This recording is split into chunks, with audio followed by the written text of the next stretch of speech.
All right. Okay, welcome everybody to Chamber Conversations.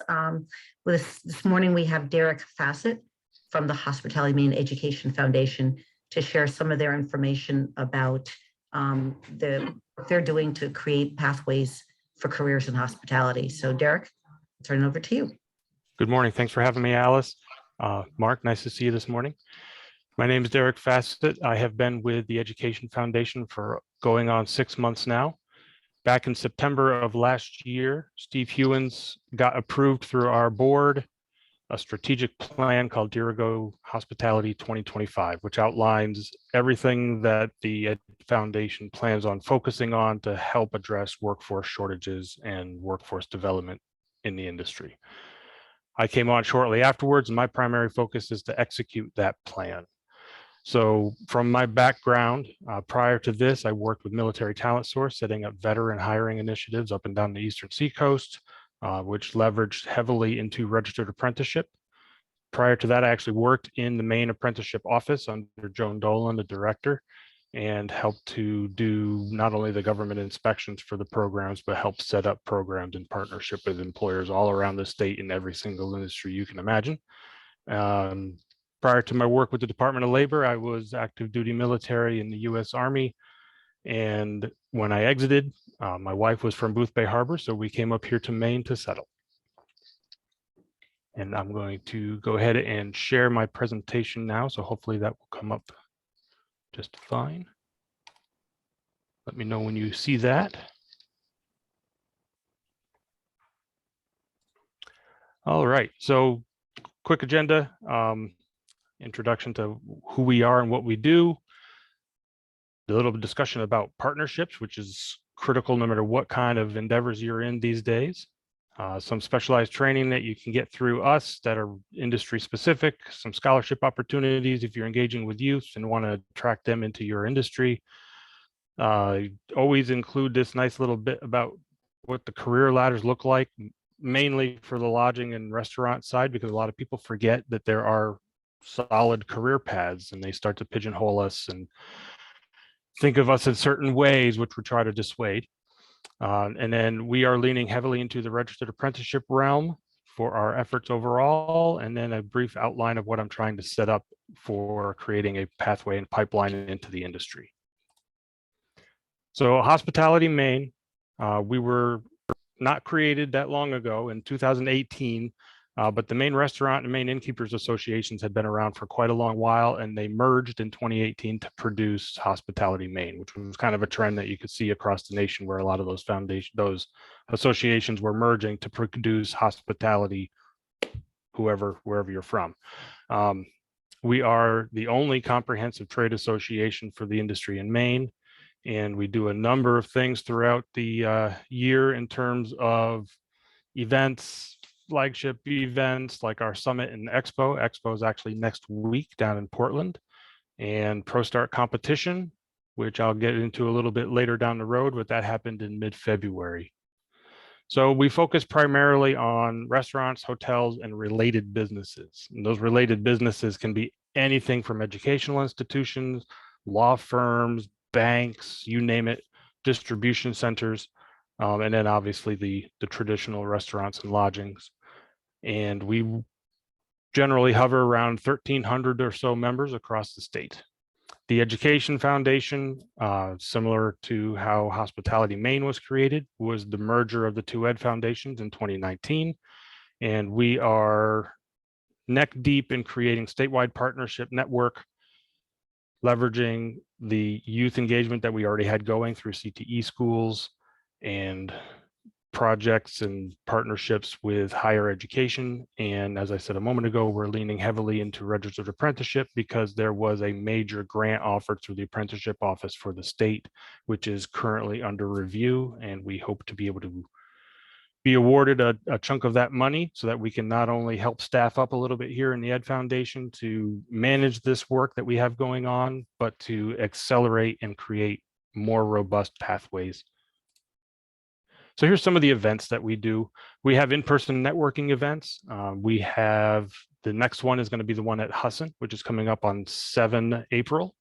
And these are all higher education institutions where we do a little networking event with local businesses that want to come in, meet students face to face, hopefully ideally walking out with the opportunity to hire some. So like, for example, at USM, we had 3 student speakers and all were eagerly anticipated and kind of swarmed afterwards for, what are your future plans and how can we get you? They've been great events so far. The next one is Husson's, and then we are working on setting up St. Joseph's College in the fall. Done a number of virtual learning events, which Mark, you were a part of the Maine Department of Corrections one not too long ago. And these are entirely devoted to who are they, how can you connect, how can you engage, and how will it help your business? Department of Corrections, Bureau of Rehab Services, Maine Adult Ed offices, all major statewide players in development of workforce. Workforce Solutions is part of Goodwill, which is mostly focused in the Mid-Coast region. And then the others here are partners that have offered a variety of things. But those first 4, they have a huge network of people that they can draw from to help every business work on their workforce shortages. And it's just amazing that people haven't tapped into these more, because looking at the same old avenues isn't working anymore. So you have to try to start to think alternative labor pools and how can you engage with them. And that's what these events are all about. Just to throw out a quick number, the Bureau of Rehab Services talked about how there were roughly 165,000 working age people in the state of Maine alone that would qualify for Bureau of Rehab Services. 90% of disabilities are what you would consider invisible, meaning very few accommodations would be needed to make that job equitable for somebody in that situation, and then another quote out of that is that 60% of them, are unemployed. That's 120,000 people that you can draw from. Not that all of them would be interested in hospitality as their field of choice, but getting that conversation going means that that's a labor pool you can draw from. And we have a number of youth connection events through various organizations around the state. You probably recognize most of those: Jobs for Maine Graduates, Junior Achievement, Learning Works. And they're the same deal. How do you engage? How do you get in front of those students? And for them, it's primarily volunteer activities to get in there and then just expose high schoolers to the industry. A lot of these high school kids don't know much about us. And so if you can get in front of them and talk about the industry, talk about the career paths that I'm going to show you here in a minute, it can really get them aligned to either look for summer jobs with you immediately, because now you are an employer that was in front of them and you've been able to talk about your business and your needs, or just interest in the industry in general, where they want to then move on to higher education opportunities or the apprenticeships that we'll be talking about here in a moment. So 2 products that we kind of manage here at the association level. We've got Restaurant Ready, which works with community-based organizations as kind of a work ready situation with an additional component of industry-specific skills. And we're working directly with Adult Ed to see if we can't get that launched across the state. And then ProStart, which is generally tailored for a junior, senior year in high school. It's got its own curriculum, it's got its own books. The main CTE schools around the state have a choice between ProStart and the American Culinary Federation. If they do the ProStart one, then every year, like I said, in February, we had the competition, you can compete. And this year, Capital Area Tech Center won both events for the culinary side and the business presentation side, and we'll be going to nationals during the summer down in DC. So a great opportunity for them. If any student were to complete the entire ProStart curriculum, they get a nationally recognized certification and they have opportunity to engage with some scholarships through the National Association. So great program. Most of the schools kind of pick and choose what works best for them, but there are a few that try to do the whole thing to give students that opportunity to continue. So we have our own scholarship fund that is primarily donated through our membership. And it's for anybody of any age that's going into lodging or food service field. It's a one-time $2,000 award, but that doesn't mean that they can't apply every year to get it. It just means that there's no guarantee. It's not a cyclical thing where once you're awarded it, you have it. You have to apply every year. But $2,000 can take a huge load off of a student trying to get into one of these programs. And every year we have a nice little banquet that gives the awards to the winners, and they get to move on and use that towards their degree program. Hopefully that's not as blurry in your screen as it came up on mine, but career paths. There is a lot of stigma in the hospitality industry that we've been trying to overcome in the last few years. The workforce shortage started long before the pandemic. The pandemic just kind of exacerbated it like it has in a number of different industries. But there's a robust career path that people can engage in. And the little chart there shows kind of your general stuff, but off on the left, there's a list of other occupations that might be associated with kind of your bigger players, your franchise chains, for example, that might be a national or even an international footprint. They need almost everything you can imagine. But these ones in the chart here are the ones that we're going to be focusing on. And it goes all the way up to manager. And you can see once you get up into that realm, you have a very good livable wage. And it's the same thing for the restaurant side, a little bit smaller than the lodging side, but you still got your front of the house, back of the house. And if you were to climb up this ladder, and I don't think you're going to talk to many general managers or restaurant owners that won't say that they've worked their way up, it becomes livable pretty quick. And at the bottom, you're probably going to be in the tip realm, which can be fairly lucrative if you're good at it. So registered apprenticeship. Take a moment to pause and actually talk about what is registered apprenticeship. So registered apprenticeship is a job. You are a full-time employee in a training program. So you're going to be earning while you're learning. And there's two components to that. Obviously, there's the on-the-job training component where you're learning because you're actually doing the job, but then there's a classroom component to it. And in as many cases as possible, the best programs align with some kind of certification or degree. So I've put these little bubbles next to these. The green ones are ones that we are already at the association, a sponsored host for the Hospitality Services 1 and the Line Cook program. And we are going to be expanding that significantly. The yellow ones have already been submitted to the Department of Labor and are pending approval. So we've got an events manager program that will result in the USM certification. We've got an accountant program that's in there that will result in a full-on associate degree. And then as part of the grant that I put in with the apprenticeship office, there's a requirement to hire somebody onto our staff. And if they come on, they will get put into an apprenticeship program to become a certified workforce development professional so they can better serve our members. And then the ones in red, I actually literally have sitting on my desk ready to submit, but am waiting until we hear from the awards for the grant so that I don't have any conflict between handing them in too early and the actual performance period for them to count towards. But we've got continuation of those two tracks. So the hospitality track, which is basically lodging, and then the culinary track are designed for career progression. So you're not just trapped as a line cook. You have the opportunity to move up, and it gives you that blueprint of where am I, that classic interview question of where do you see yourself in 5 years? This will give somebody a blueprint of where they will be in 5 years if the business that they're with has the capacity to keep moving them up.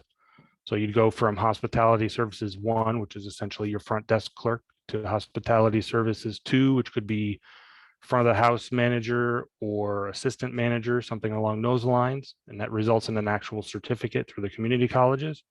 And then moving on to lodging manager, after the end of 5 years, you'd have a number of certifications. You would have your certificate through the Maine Community College system, which resulted in 21 credits, which means you could matriculate those into the full-on associate's degree if you felt like continuing.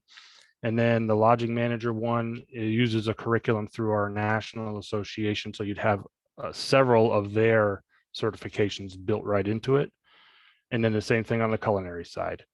If you spent a year as a line cook, and you did well and your business liked you, you have a great work ethic and you're ready to move up and learn more, they can put you in their 2-year sous chef program.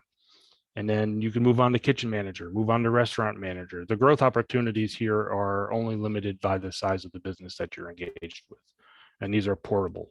So if you decided the business I'm with is great, but this one over here is got larger capacity and has a, the desire to train somebody up to become a sous chef, then you could potentially take that program with you and continue where you left off. So registered apprenticeship is kind of where we're hanging our hat for the moment. The general pitch I'm putting around this most of the time is, if you look at the statistics on the employment side, the hospitality industry is still way down from where we were pre-pandemic. But like I said, it was a problem that was already existing. The pandemic just made it worse. So on the numbers of employees, we're still down. But on the revenue side, we're still hitting record years, and it's projected to just continue to grow. So we are doing more work with significantly less people. And the only way to successfully do more work with less people, in my opinion, is training. And that training is both experience and classroom training, which is exactly the model that registered apprenticeship is. So I find it to be the ideal vehicle to help move the industry forward in the workforce issues. And this is kind of my outline of how this is going to look. So we partner up with all those folks that we're trying to partner up with: youth organizations, underutilized labor pools. Any training that they already do will be considered a pre-apprenticeship opportunity. And then that allows them to keep that training that they've completed. And when they get to the point where they're actually engaging with a member who has a program, they can get advanced credit for anything they've already done. So take ServSafe, for example, a certification that almost everybody should have moving into the hospitality industry, whether you're on lodging or obviously on the culinary side. Department of Corrections, for example, has that built into both of their curriculums, the line cook and the industrial kitchen. So if you engage with the Department of Corrections and you get somebody coming out of their program and you hire them and you put them into your apprenticeship, you can just check the box that they've already completed that and move them that much further ahead in their program.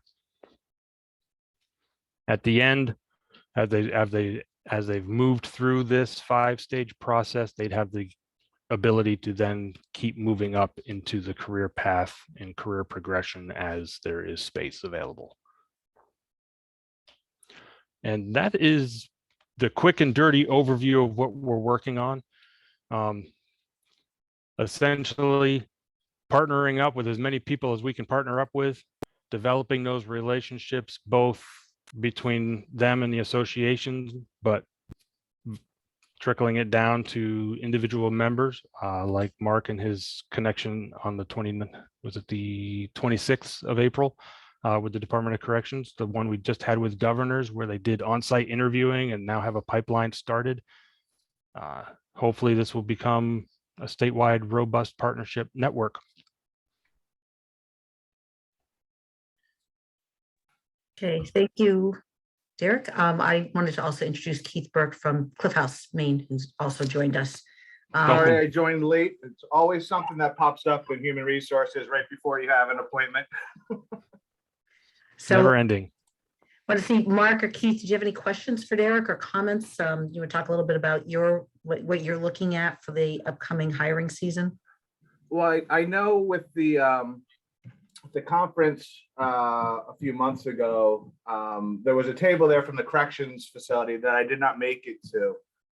Who would I reach out to, to get more information regarding that? Because that's something in my previous, in the previous hotels that I've worked at, I was always eager to get involved with. Sure. So you can reach out directly to myself, or the other option is on the 24th of this month. We have another virtual event happening with the Department of Corrections that you're welcome to register for. It's going to be a round robin of all 5 facilities that currently offer training.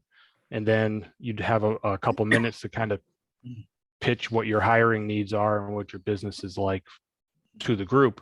Yeah. And then I can connect you afterwards with Scott, the head of everything, who will coordinate with you on where you want to engage first. Okay. With the Department of Corrections, do you find most of them are in need of housing, or do you think that they, because it's kind of up in the air with that, what I would think. Housing is something that they look for. If you have the ability to offer housing, that's one less thing that they have to worry about in terms of somebody getting out and having some recidivism. So it's one less thing that they'd have to worry about, but there is no requirement that you have to provide housing. It just helps Okay. ease that barrier. Sure. The housing is this, honestly, I think housing is one of the solutions to so much. Like, there's just so limited amount of housing around where I'm at, affordable housing. There really is statewide, honestly, for every industry. The association is actually involved with a state level committee to try to figure out some solutions to that. There aren't a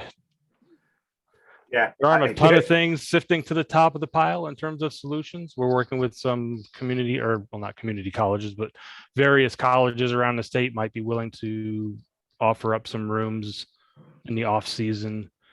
There's some projects going on where they're converting real estate into worker housing, that sort of thing. But it's very systemic, and it needs to be dealt with at a systemic level, at the state level. Yeah, I get a lot of applicants in general, that are, well, do you provide housing?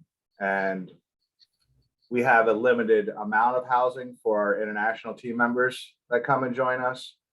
But if we had more housing, that for us is the number one thing that's, keeps me up at night, is trying to find, rooms for people, because, the people who do have rentals in this area in season are renting it out at extraordinary amounts for weekly rentals in the summertime. Yep. And that's when we need the bulk of our workforce, when we're in season, but we still need it year round as well. And they're a little less hesitant to rent, during the summer months, even if it's year round. Yeah, Airbnb is taking over in terms of single home rentals, It really as is. opposed to renting it out as an apartment. The apprenticeship, do we basically, and I'm sorry, you might have gone over this, and my apologies for coming in late, but with that, I've reached out to, the National Restaurant Association and different things, and spoken to them about their apprenticeships and working through ProStart and their apprenticeships and things like that. Is it basically, when you have a qualified applicant who's interested in that career path, then you apply for the apprenticeship? You can apply for it early and become a sponsor of apprenticeship before you have somebody. That way you don't have to worry about the administrative time drag between somebody having interest and actually being able to enroll them. Okay. The programs that we're starting with, that were on that one slide, they are the National Association versions, whether it's on the hotel side or the restaurant side. Okay. Because there's a slight disconnect still between something that's been approved nationally, which their programs are, and then getting them approved at the state level so that you get state benefits for them. Okay. So I'm trying to get them approved kind of backwards, get them approved at the state level first to see if we can get them approved. And then I'll work connecting that to the national programs by saying, hey, we got them approved. Now we're doubling up and getting them so that they count for the feds too. I think when I initially brought that up, and I was talking to my executive chef and my director of food and beverage, the interpretation that they had was that, well, people would be provided for those apprenticeships, and had to explain to them, like, no, like, people aren't presented for those apprenticeships. We still have to find the people, we put them through. It's more of an incentive to go through to get your certificates, and then take it further if you want a solid, a formal career, in those areas. Yep, there's a couple levels to it. Obviously, right now, when you post a job, you're going to be posting it looking for somebody who's already got the experience. But if you become a sponsor of apprenticeship, you can now post that as an apprenticeable job, meaning one, you don't have to pay the person quite as much because they're not fully trained. The idea is you're training them up so when they become fully trained, they'll have a competitive wage, but they're not starting there. So you can pay them a little bit less as a training wage. And it also, for the trainee, they don't have to know everything. They don't have to read that job listing and go, well, I don't have all of this experience that you're asking for, because it's an apprenticeship. Yep. If they come to you and they have all the soft skills that you're looking for, which, let's face it, most people are looking towards those soft skills nowadays, almost more than the industry skills, because they understand, I'm not going to find all these people that I want anymore, so I may have to consider home growing them. If they've got the right personality and they're a good fit for the organization, we'll train them. So that's the big benefit there, is you're not going to have a bunch of people not apply because they feel they're underqualified. Is the application on the HM website? Actually, if you're interested, you can reach out directly to me, because there are some new paperwork from the Department of Labor that we'll have to coordinate on. But we are the overall host, which means we hold the burden of most of the paperwork. And then you'll have the abbreviated version, which is an agreement form to essentially follow the curriculum and make sure your guys are doing it. Yeah, I love the idea. I mean, it's great to be able to offer somebody. I know we've been trying to work with York County Community College and working with them to try to get a program in place where, people can do apprenticeships here while they're getting their certificates for hospitality, and different things like that. So, it's something that I know myself and my managing director, Nancy, is very interested in pursuing. Yes, Kate Grant down there at York Community College does some great stuff. Yep, that's exactly who we're working with. And she's very enthusiastic about making it work. She is, I don't know if it's just where we are, but she keeps asking us, well, when can we have a meeting up at the Cliff House? So these days, it's all about getting out of the office again. Oh, yes. No, that answers my questions. Mark, did you have anything for Derek?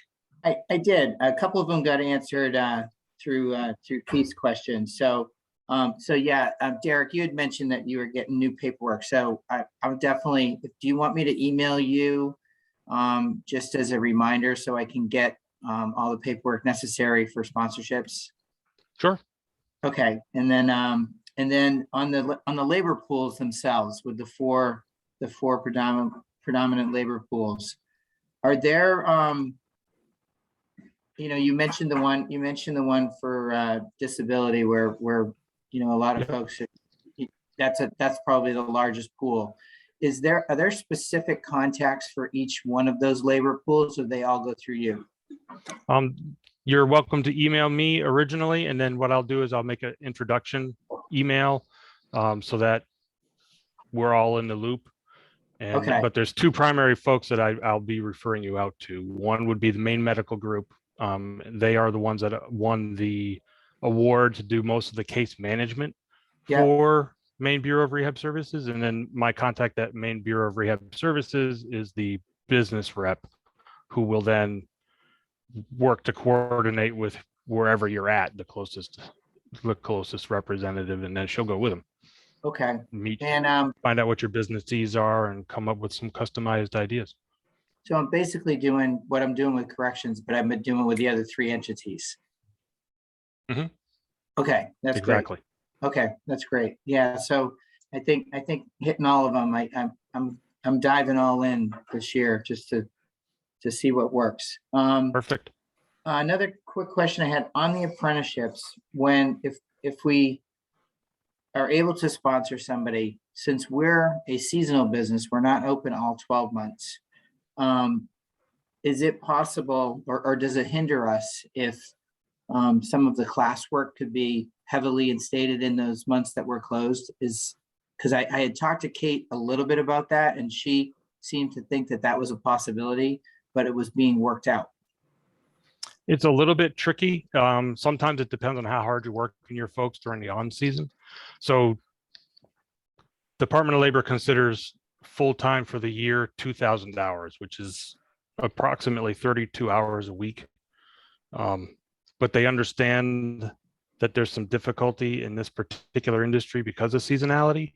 Yeah. So what some businesses do is they work the heck out of them during the summer, and then in the off season, they send them to school. And they're either a full-time student during the regular academic year, or they're just heavily invested, maybe not full-time, but can get a number of credits in if it's a credit-bearing type of course. Okay, yeah, we can definitely do that. It's more heavy for about 4 months, and then you do need them for a lot of hours in the spring and fall, but it's just January, February, March. So those will easily hit that hour mark throughout those other 9 months. I'm not even worried about it. So all right, that's great. The other option is to extend the program. So each program is written in the terms of number of hours. So these entry-level ones are 2,000-hour programs, which most people will get through in a year. But if you're seasonal, maybe it takes you a year and a half to hit 2,000 hours. Gotcha. Okay. And that is through Kate or through you? To become a sponsor of apprenticeship, that would be through us. And then you may use Kate's curriculum. Okay, fantastic. All right. Yeah, you know what? Those are the only questions I have now. I'll shoot you a quick email and just asking for the sponsorship process for the apprenticeship program, all the new paperwork, and then I'll send a separate one for an email. Just if we could set up those 3 other introductions for the other work groups. Perfect. And I dropped my email in the chat in case, Keith, you didn't have it. Oh, perfect. Thank you. And then Derek, just for the purposes of people that will be watching this on their own time, watching the recording, can you talk about those 4 work groups again? There was corrections. Sure. Yep. Corrections is extremely invested in making this work. They've got a number of people that's what their primary focus is to create those employer relationships so that they have a place for their guys to reintegrate with society, really. Bureau of Rehab Services is the other one. There's kind of a dual hat there. You got the Department of Labor, which is the Bureau of Rehab Services, and then their primary case management entity, which is Maine Medical. So we'll be connecting you with those. The adult ed one is still in development in terms of how exactly we can engage, but adult ed does a lot more than people think. Most people just think of them as kind of the folks that help you get your high school diploma, but they do a ton more, and it's worth engaging with your local office to find out what that is, because it varies dramatically around the state. What we're partnering with them for is specifically a product called Restaurant Ready, which is soft skills for the hospitality industry. And then Workforce Solutions is mostly Mid-Coast region is Goodwill, the division of Goodwill that does their workforce. Which is tied directly to the local workforce board, and they've got a ton of programs as well. Usually for them, again, adult ed and workforce solutions, you don't have to go through me necessarily, but I can help direct you if you need it. Okay, great. All right. Any closing information about Hospitality Maine that you want to share? I think I covered most everything that I'm working on. Keep an eye on our events pages. Usually they're on Facebook or in our newsletters, mostly in our newsletters. We've got some great events that happen throughout the year, and they're great to be a part of. Looking Awesome. forward to the 24th with the Department of Corrections. Thank you for that information. You're welcome. Thanks a lot, Derek. Thanks, Alice. All right. And thank you, Appreciate Derek. the Appreciate your information, time. both of you. Thank you so much. Have a wonderful day. You too. Yeah. Thank you, everybody. All right. Take care. Bye. Thank you. Okay, bye.